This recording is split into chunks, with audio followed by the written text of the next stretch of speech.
Top 5 power rangers shows, सबसे best power rangers shows. Rangers के वो सीजन जो इंडियाज गॉट टैलेंट में अपनी दुख भरी कहानी से जजेस को रुलाए भी ना, तब भी विनर बन के वापस आएंगे। और इनसे बेस्ट कोई सीजन हो ही नहीं सकता। अगर ये तुम्हारे टॉप 5 में नहीं है तो तुम्हारी लिस्ट कचरा है, उसे बाहर फेंक दो।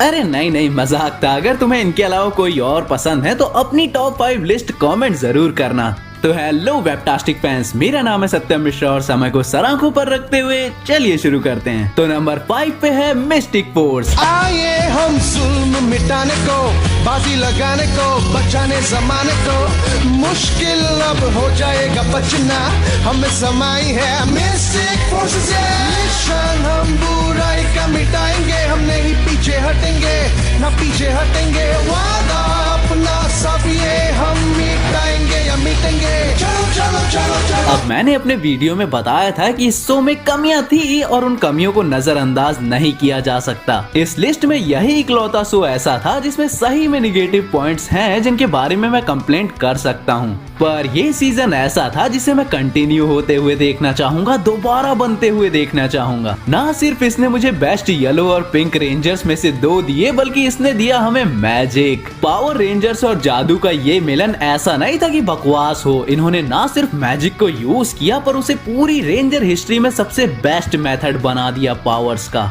मैजिकल रेल्म से भागी हुई इविल फोर्सेस और उनको रोकने के लिए गुरु माँ ने चुना 5 नए रक्षकों को, जो सब बहुत अलग हैं। एक बेवकूफ है पर काम चल जाता है। उसके अलावा इसने हमें दी रेंजर्स में अब तक की सबसे बेस्ट विजुअल्स। मतलब लिटरली कलर्स से जो इन्होंने खेला है वो रेंजर्स में अब तक किसी ने नहीं किया। मूवी लेवल सिनेमैटोग्राफी थी और उसके अलावा इसका जो ब्लैक एंड व्हाइट एपिसोड था, वो एपिसोड जो था तो हीरोइज्म, विसेस और उनसे होने वाले इफेक्ट के बारे में, पर विजुअल्स और स्टोरी को देखते हुए हिस्ट्री का सबसे बेस्ट किड्स टीवी एपिसोड्स में से एक गिना जाएगा। तो हाँ, मिस्टिक फोर्स कमियों के बाद भी ये जगह डिजर्व करता है मेरी लिस्ट में। अब नंबर 4 पर आते हैं पावर रेंजर्स आरपीएम पर। हमारी आखिरी होप है।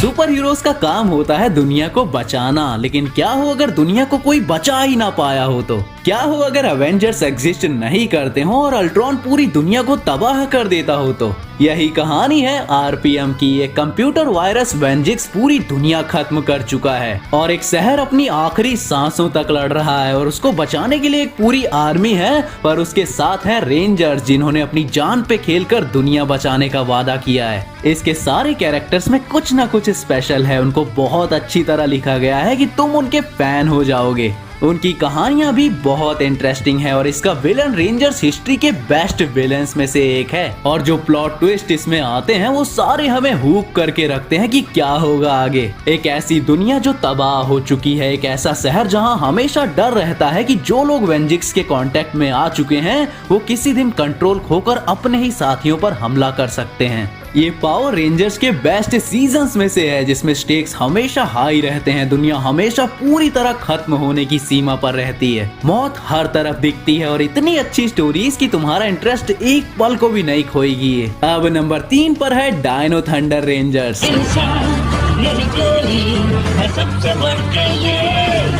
सदियों की ताकत है इन सबके दिल में, अच्छाई के साथी दुश्मन बुराई के।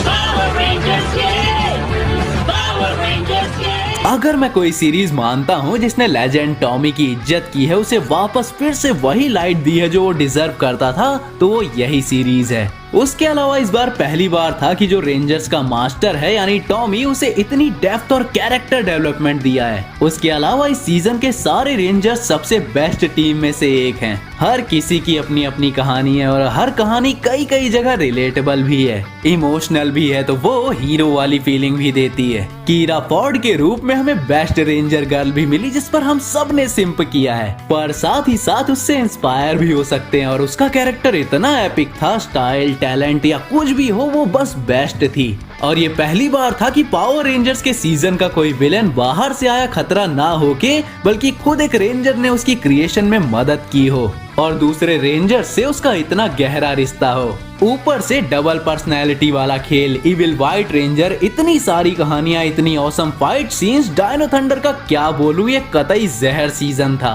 अब आते हैं हमारे नंबर 2 यानी जंगल फ्यूरी पे।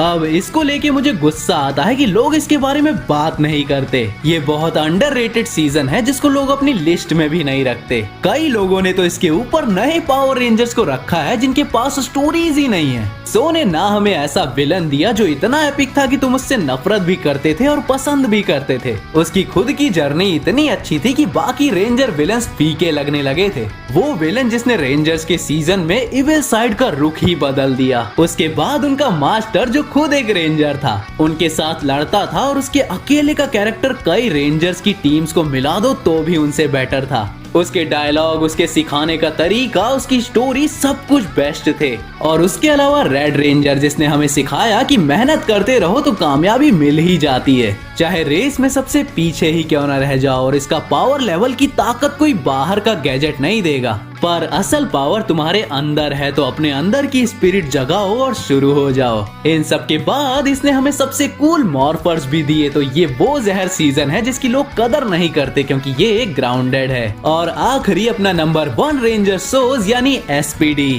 यहाँ क्या कर रहे हो? मेरे कमरे से चले जाओ, जाओ।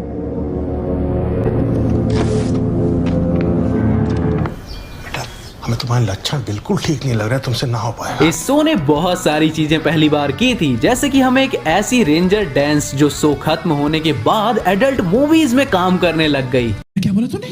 ओके मजाक था, पर जैसे पावर रेंजर्स ऐसे फ्यूचर में सेट होना जहां एलियंस और इंसान साथ में रहते हैं। रेंजर्स की टीम असल में रियल टीम थी ही नहीं, वो बैकअप टीम थी। ब्लू रेंजर को ऐसी स्टोरी देना कि तुम उसे रेड रेंजर देखने के लिए तरसते रहो। ऐसा विलन देना जो बच्चों को सपनों में आके डराए। ऐसी टीम जो तुम रेंजर्स बोलना भूल जाओ, पर अगर किसी ने SPD बोल दिया तो पुराने दिन याद आ जाएं। SPD ऑलमोस्ट परफेक्ट था, और पता है इसीलिए जब ये न्यू पावर रेंजर्स की मूवीज आती हैं तो उतनी खास भी नहीं होती, तो मुझे एक्साइटमेंट नहीं होती, क्योंकि SPD जैसी क्वालिटी सीरीज जो लिटरली मार्वल DC के साथ चलने के लायक है, ये लोग उस पर मूवी फ्रेंचाइजी तो नहीं बना रहे जिसमें रियल लाइफ प्रॉब्लम्स जैसे हंगर, गरीबी, पॉलिटिक्स सब कुछ है, और मॉर्फिन रेंजर से इंस्पायर बना रहे हैं। अगर SPD वापस आता है तो मैं तो बिल्कुल देखना चाहूंगा। और हाँ, मिस्टिक फोर्स को भी एक चांस मिलना चाहिए क्योंकि उनका कॉन्सेप्ट भी यूनिक था, उनमें भी अच्छे एपिसोड्स थे और उनका गाना सबसे बेस्ट था। तो अब जो रेंजर यहाँ नहीं है, जिन पे सिंगल वीडियो नहीं आए हैं, वो मैं एक्सप्लेन कर दूंगा फ्यूचर में, बस अपनी लिस्ट कमेंट जरूर कर देना। तो मैं मिलता हूँ किसी और वीडियो के साथ, तब तक के लिए बी फैंटास्टिक।